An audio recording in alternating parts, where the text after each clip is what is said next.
Now, if you remember the Ford Ranger XLT being the top dog in the range, maybe it's time to find a nice girl or a nice guy to settle down with. But right now, the Ford Ranger XLT is in the sweet spot of the mid-range for the Ford Ranger lineup, and you're gonna find out just why. What's going on, guys? Roy Robles here for Zigwheels.Ph, and today we'll be looking at the top of the line mid-range Ford Ranger XLT 4x2.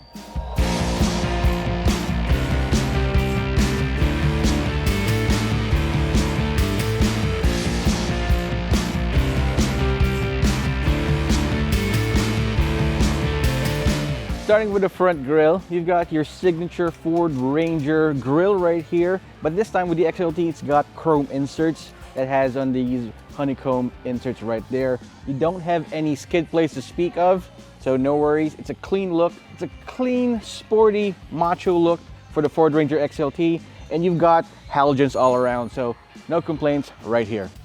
Heading over to the side profile right here, you know how much I love the Ford Ranger XLS look, but with the XLT, it adds a little bit more contrast to it. The 17-inch wheels are this time around decked in piano black, which gives it a lot more color contrast that I was speaking of earlier, especially those side mirrors and door handles.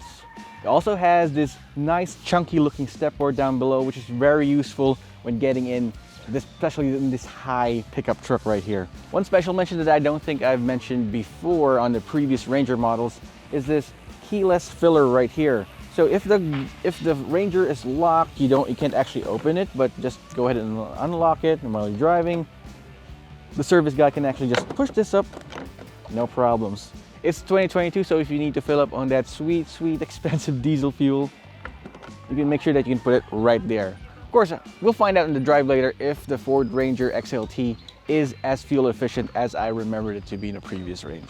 All right, so we are on location right now at a pretty famous biking spot here in the East. Ford brought us here so that we can experience the Ford Ranger XLT with our bikes. And that's the thing about pickup trucks, right? Pickup trucks are pretty much purpose-built adventure activity vehicles, and I don't see any other vehicle apart from two-door sports cars, of course, which I really love, that are more purpose-built than pickup trucks. So we're able to fit this bike right here, of course, with a special accessory so that we don't ruin that nice diffused silver paint job. And yeah, you can pretty much bring anything here with you: your bike, your dog, your cat, your horse, your aunt, your tita. So basically that's it. Included with the price of the Ford Ranger XLT is, of course, this blacked out bumper right here with proximity sensors to help you park this really big truck. Plus, you also get a bed liner. So a lot of you guys have been complaining about the Ford Ranger XLS not having a bed liner. Move up to the XLT and you can find it right there. So I took the bike out to show you guys that the rear tailgate is not assisted, so keep that in mind. But if you need to do your curls, yeah, this could definitely work. All right, so we're inside the Ford Ranger XLT, and here's where Ford has completely changed the game and shined through maybe a cut above the rest of the pickup truck game. Because inside the Ford Ranger, it's definitely more comfortable than being on a bicycle seat. Although you have fabric seats, they're very comfortable, they're padded, nicely padded, they're firm, just right. You got a nice center armrest here. We got two layers right there, two cup holders. In an age where everything is electronic, it's nice to see a manual handbrake right here. You got your 6-speed automatic transmission right here. It's nice and chunky. That includes the steering wheel. It's leather wrapped, and you don't get any blank buttons in the steering wheel here. Everything's nice there. You got your cruise control buttons, your volume buttons, your call buttons, and your media buttons as well as these direction pads for you to control your driving menu up front here in between the gauges. You can see your fuel economy, your distance, your trip meter, as well as your driver assist system, which only controls the rear parking aid, but more on the safety features later on. And those gauge clusters, they're analog, all right? It's the same feature that I liked on the Ford Ranger XLS, because if you move up a tier to the Wild Track, to the FX4 Max, you'd have the digital gauge cluster, which is nice, which is futuristic, but there are some people, like this guy, who actually prefer analog gauges. They also have soft touch material right here next to the door panels, which is nice and good, so yeah.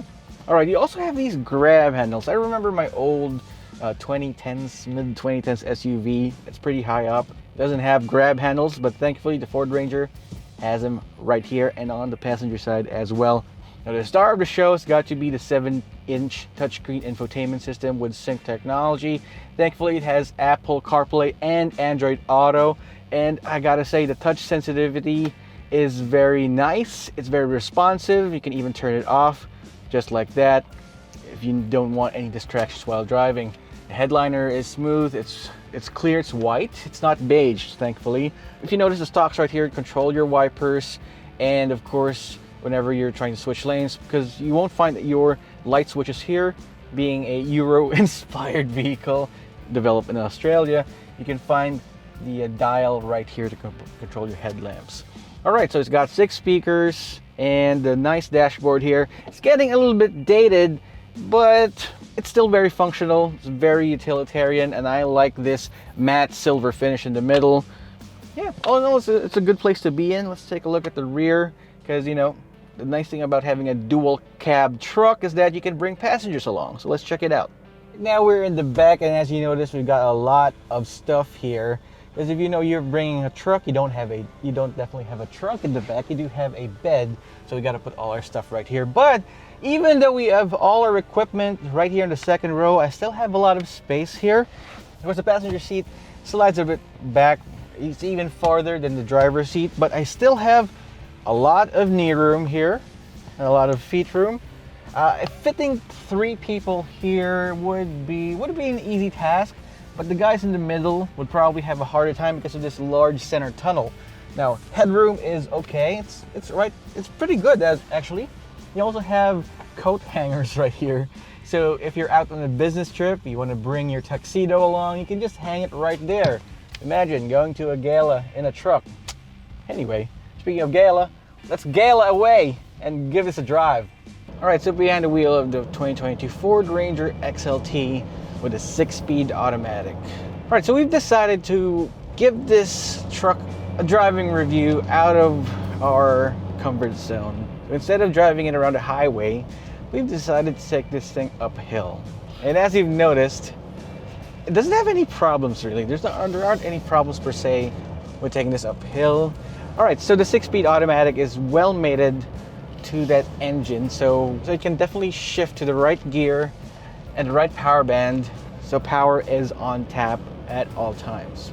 It has the same engine found in the Ford Ranger XLS, which is a 2.2 liter turbocharged diesel engine. And I gotta say, we've tested out the 2-liter bi-turbo engine in the Ford Ranger Wildtrak and the Ford Ranger Raptor, and even in the FX4 Max. There's something about this downgraded engine that I actually kind of really like. This 2.2 liter engine definitely has its charm. And if I had to pick between the two, if I had a choice, I won't be crying all the way home if I had this. So suspension wise, well, you've got McPherson struts up front, and this runs on a live rear axle in the back. It runs on leaf springs in the back. And some might say that that's an old school type of suspension. But here's the thing, you're talking about a truck. This is a truck through and through. Ford Ranger, built tough, as Ford says. Fuel economy. It's March 2022, and people these days are definitely feeling the pinch at the pump. But Ford Ranger carries a diesel engine, and fuel economy is about 8 to 9 kilometers per liter in the city, and 14 to 15 kilometers per liter on the highway, which I gotta say, it's definitely not bad. Not bad for a big old truck that you can bring anywhere. I don't even know where I am right now, but it doesn't matter. So pricing for the Ford Ranger XLT with the automatic is 1,330,000 pesos, while the manual you get 1,299,000 pesos. There is no 4-wheel drive variant. If you want to get a 4-wheel drive one, you either have to go down to the Ford Ranger XLS or the Ford Ranger FX4. So you know exactly what the XLT is for. It's made for the consumer. It's not made for those who want to go off-roading, but if you want to, in a pinch, you can definitely go into that. And it gives you more money for your hobbies, like biking or buying bigger wheels or, you know, accessories for your truck. Wait, those are car things. But okay, any of your hobbies, all that, whatever floats your boat. So there you have it, folks, the Ford Ranger XLT 4x2. I can compare this truck to an upper mid-range smartphone that can probably do everything a top-end or a flagship smartphone can do, but at a lower cost. It provides great value to the consumer. So what do you think? Drop us a comment in the comment section down below, and while you're at it, subscribe to our channel and hit that notification icon so you won't miss any of our videos. Thanks so much for watching. This is Roy Robles from Zigwheels.Ph, and I'll see you guys next time.